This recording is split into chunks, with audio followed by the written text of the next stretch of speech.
艺术水阁好，国先解说两句含你做参考。解说，解文说义。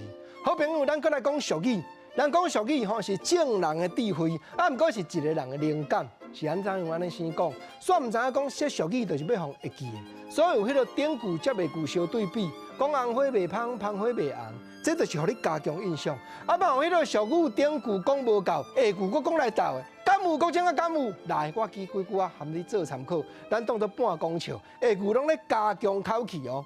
典故讲吼，一碗过三冬啦。下句吼，煞赞落去，讲三碗一世人。当然，你甲想啦，一碗三冬，意思讲吼，你安尼时间一个前望你啊三冬过啊，你着爱认真，着爱拍拼呢，唔通安尼虚度光阴呢。结果吼，下句惊你袂记啦，讲一个倒句的，讲一碗过三冬，三碗一世人啦。三碗毋才9冬尔，哪会一世人？啊，就要讲个倒句，互你会晓惊，安尼叫做加强口气的俗语，下句拢咧赞声的啦。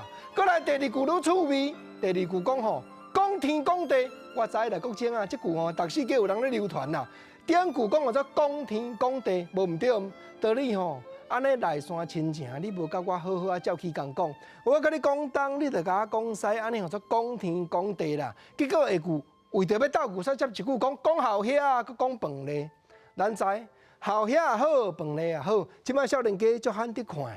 咱知影讲好遐就是用孝的壳落去做，孝壳啊，咧较水的好遐。啊饭咧若对比现代应用，即摆咧人用的饭时，就是较早的人咧用的饭咧。结果即两项吼，即摆人拢无得看，农业时代所有的这器具，即摆拢已经无法度，搁再伫生活中出现咯。毋则讲天讲地即句话后壁讲倒句，讲到尾少年家煞颠倒听无啦。搁来第三句，安那真趣味。第三句吼，明明咱就要表明，讲你啊无小气嫌。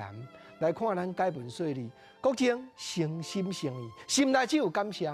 结果为着要斗句，我那讲赞声，无小气嫌，菜脯囡仔罔加咸。意思讲我这吼歹啊啦吼，有菜无菜，总是大家吼坐做伙，当作讲我那青草甲澎湃，菜脯囡仔互你罔加咸啦。啊，为着目的无别项，就是要互你加强对俗语的印象。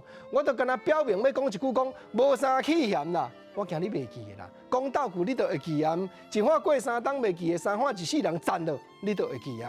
啊，无啥气严啥？来啦，粗菜薄酒，菜脯囡仔罔加咸，安尼叫做下句咧讲赞声，讲来斗的。搁来上尾一句，毋若讲来斗，搁斗了真趣味。讲做有人有份啦，啊下半句讲吼，大巴肚的双份啦。无论讲咧分声啦，讲有人有份，这就表明讲一人一份。你罕得几时讲找一个大巴肚的来甲你体？无啦，完全要讲一个趣味的啦，讲有人有份，大巴肚的双份，啊，毋着摕妈妈手册分你看。